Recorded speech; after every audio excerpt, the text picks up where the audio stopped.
I'm Nicole Donnelly, and I'm going to tell you a little bit about some monsters today, and the 6 emotional needs that we all have, and when those needs aren't met, the 6 monsters that come out. And personally today, I was dealing with a lot of stress and conflict, which is perfect for the topic of the day. So the first monster in me that came out when I received the stress-inducing text messages was the bossy monster. Now, the bossy monster is lacking in results and control. And because things weren't going exactly as I wanted them to go, I had this little bossy monster coming up and wanting to, say some not so nice things and respond in a way that's saying, no, this is how it's going to go. This is my way. And instead, I repeat to myself, I am in control. And I am in control of myself. That's the only person I can ever be in control of. The situation is out of my hands, and I can only control my reaction, and I don't need to let it get so elevated. So gain control of myself. And then this other little monster came out, Flit. And Flit doesn't feel fun and freedom.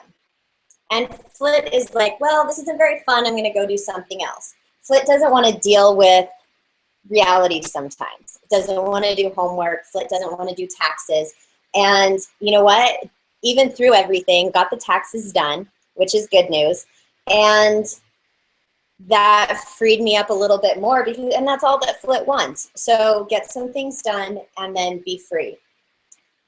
And then I had my little clingy monster is coming out. And my clingy monster says, I'm stressed out. Friends, come help me out. And clingy monster needs to be loved and close with others. And there's a balance of when it can be too monstery and clingy, or when it's appropriate levels of connection.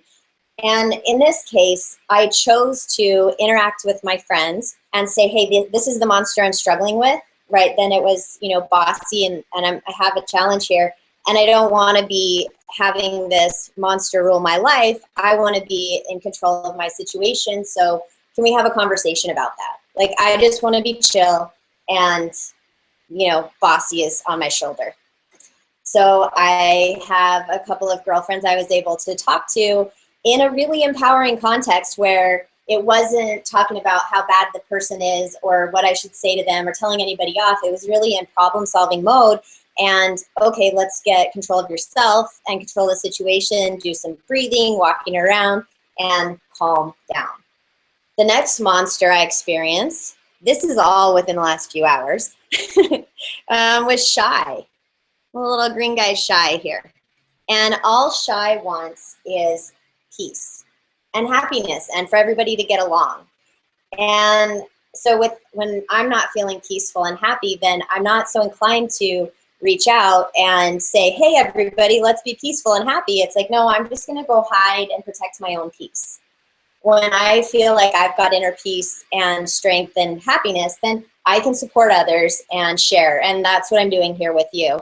And with the support of my friends here is now I'm able to set the Shy monster aside. So he's there. He's sitting over here on the table by me. And I'm taking the actions that, Shy might be afraid to. So here I am, and we're talking about it.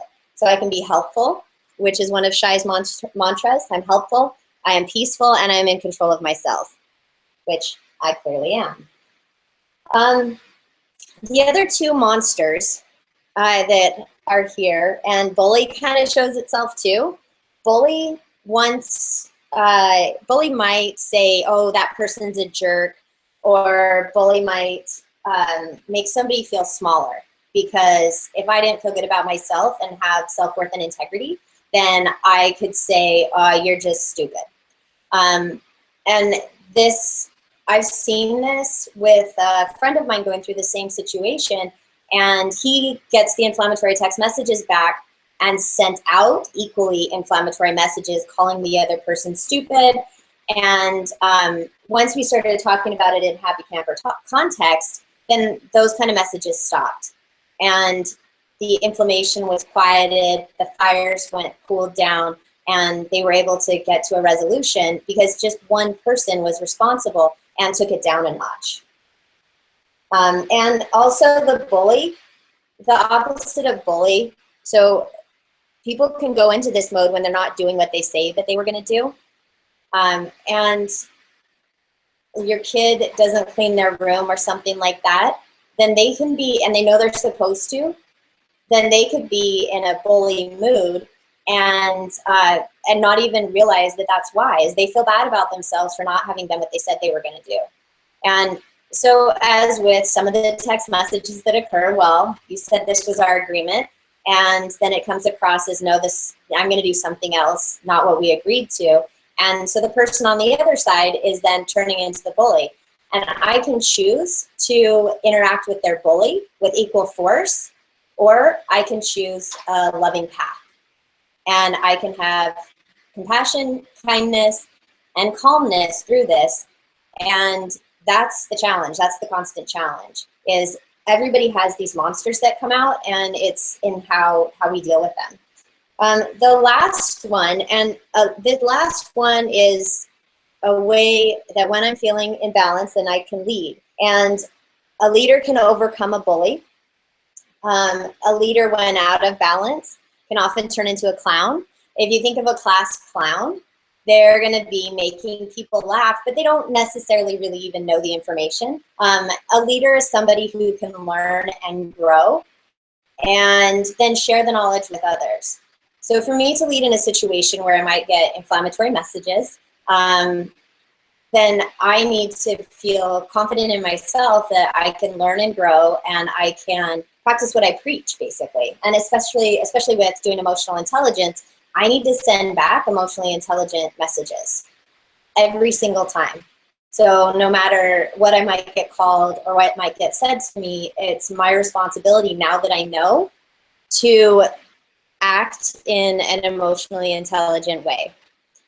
And now that you know, you're going to be able to do this too. I'm going to take a quick poll. So anybody out there, which monster do you see the most in yourself? We have clingy, who wants love and attention or affection. We have flit, who wants fun and freedom but chooses to go do something else. We have the bossy monster, which wants to tell people what to do. We have shy, who just avoids the situation. We have bully, who will call people names and belittle them, uses sarcasm a lot. And we have the clown, who will put on a nice performing show and overcome with humor a lot of times as well. Let's see, so we're gonna start the poll, and let's see, which monster do you notice most, either in yourself or in other people that come out? Bossy wins. Bossy is like, everybody says bossy right now. Bossy's a really easy one to recognize too. It's very clear, and as parents we could say, I want you to do it my way. I want you to clean the kitchen like this. I want you to do your homework right now. Yeah, that one is a really easily identifiable monster. Thank you, that's funny. All right, so what I would like to give everybody today, because this has absolutely saved me, saved my peace of mind, is you can get the book, the HappyCamper book. There's a little offer to the side, and there's a link to buy the HappyCamper guidebook. In the back is this chart that I was just going over with you. And you could take off the back cover and put it on your wall at home so that everybody in your family gets to know this as well. You could take it to the office, buy some for people at work. Because in the past, before we had this, I had so many issues that would come up with Sarah too, with my daughter. And since then, we're always able to resolve it and have a constructive conversation no matter what her mode is, because we can communicate about what the monsters are. And she can just say, well, I'm being this monster, and she's taking responsibility for the monster that she's being, and also then there's no blame in that situation. So it makes it a really easy way to talk about emotions with kids or at a work context.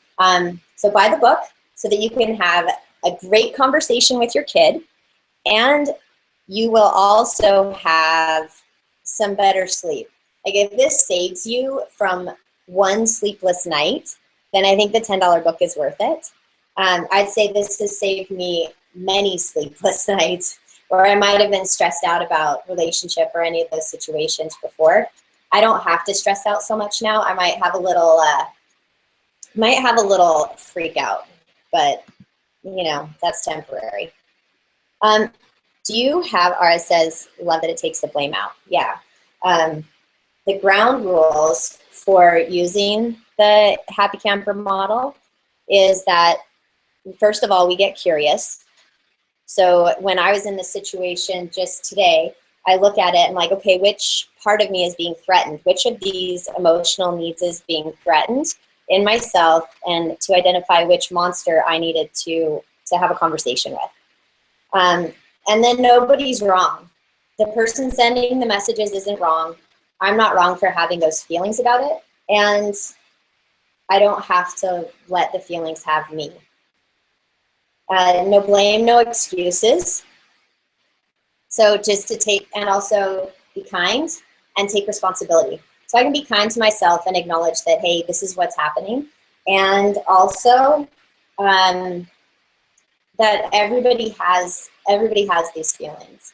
And in the other person, the messages that are coming across, I can look at that and I can just say, hey, those messages were coming from a bossy monster, which, you know, is an inner child that's just seeking out attention and is not feeling good about themselves. There's an image in the book that I absolutely love.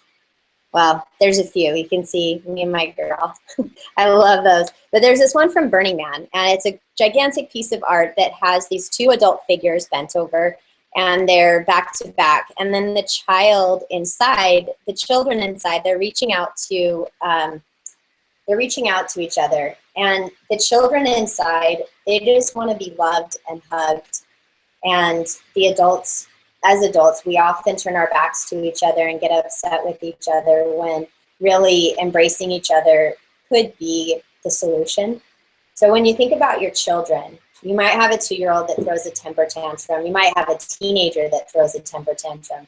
But it doesn't mean that that kid is a bad kid every day. You don't think your 2-year-old is going to be an asshole for their whole life just because they threw a temper tantrum on the floor of the grocery store. You know, and your teenager, well, you know they're going to grow out of it too. So as the person who knows, now that you know, as the person who knows, you can have that responsibility and bring it to the relationship and create more love and connection with the other person, no matter what they're going through.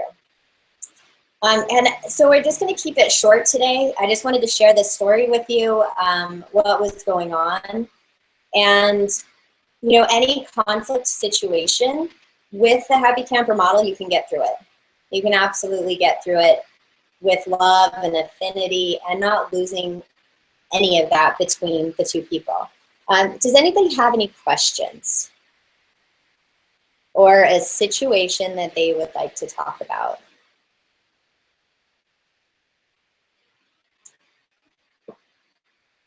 While I'm waiting, I see some chats over there, but while I'm waiting, I can share with you a little bit about Sarah. And the reason we started this was at 7 years old, she came home from school and, oh, you mentioned 2-year-olds. At 7 years old, she comes home from school and she is being a bully with me. Like, what are you doing, child? You know, and I'm thinking, I'm the CEO of a company. I should certainly be able to deal with this little one, you know? And so I'd get frustrated, and any other mom out there would understand, like, you're trying to make dinner, your kid's trying to boss you around, and you kind of feel like you're losing it. And as a mom, like, you know, the hamburger can hit the floor and you just want to cry. Like, I've worked so hard on this. I've had such a long day and my kid's hungry and, you know, all of this stuff is going on. And, you know, if you can take a step back, and we have this poster on our wall. So you can take a look at the poster and be like, okay, this is what's going on for her. This is what's going on for me. And these are our little monsters that are talking to each other. And then come to a peaceful resolution and have a conversation about it instead of like bursting out in tears because the stress gets so high. And you know, my daughter the other night, we were at bedtime doing our gratitudes, and she said she was thankful that I keep my monster in the morning to a minimum because I don't like to be waking up early on a weekend. And she knows that, and she knows that she comes in and she can see the look in my eyes. She can see the little monster peeping out. And I am in control of myself enough to embrace her, give her a hug, because that's all that she wants. She wants a little love and attention. And for me to come out with a monster facing that, you know, it doesn't do any good for our relationship. Aura asks, how easy is this? Oh, to give them the tools, sister-in-law has 3 under 4. Wow. Well, first of all, your sister-in-law needs the tool for herself. So she can keep her sanity, and she can look at the little monsters running around herself, you know, running around the house, because 3 kids under 4, that's a lot. And if they put this on the wall and they start working with it, you know, as the kids grow up a little bit, they'll start to understand it. Right now, mom is going to get the most power from this. Right now, she looks at her kids, she looks at these monsters, and she is probably prone to meltdowns, I would guess. And if she takes a look at this and can look at her little kids in kind of a removed context of like, oh, this is this little monster going on, because a lot of them will go into clingy and they grab on your leg and they don't want to let go, or they sit on your lap and you're trying to do some work at the computer. The child just might need some love. They might need attention. They might need hugs. So for mom and dad, this is an invaluable tool for getting to understand what's going on with the kids. And again, if as the kids grow up, you have this on the wall, and they can start to identify themselves in the monster and really lead the conversation when they're ready to. But mom can say, hey, I'm feeling a bit like this right now. I need some space, so that she can understand and communicate it to the kids. And that's the sort of thing that I say with Sarah too, is, you know, right now I'm feeling a bit of, you know, whatever it is, and I need some space, I need some time.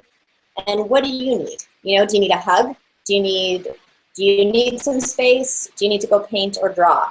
Whatever it is, we have this dialogue that's been in progress since she was little. So yeah, for mom, absolutely, kids of any age, it's relevant, and probably husband too. And then for the kids, they'll grow up with it and they'll have a better understanding when they're ready. And you know, girls will probably like it, gravitate towards it a little bit more than boys. Boys will like the monsters, but maybe like emotionally, they usually take a little bit longer. But for every kid, it's different. Sarah was fluent with this by the time she was 7. And I think if we had had it up earlier, then she would have had it earlier. But I think we didn't start doing this until she was 7. And I certainly think she could have done it younger. And I could have used this when she was younger. All right, so we are at the 20-minute mark, and it's time to go. Is any more questions? Thank you, Aura, for that. I really appreciate it. Anybody else? Nope. Okay, I'm going to put the offer up for the book again. And again, if this saves you or anybody you love from one sleepless night, from one temper tantrum, then I think it's absolutely worth it. And give it to somebody as a book. I mean, as a gift. It is a book. Give it to somebody who can benefit from it. They'll love you for it.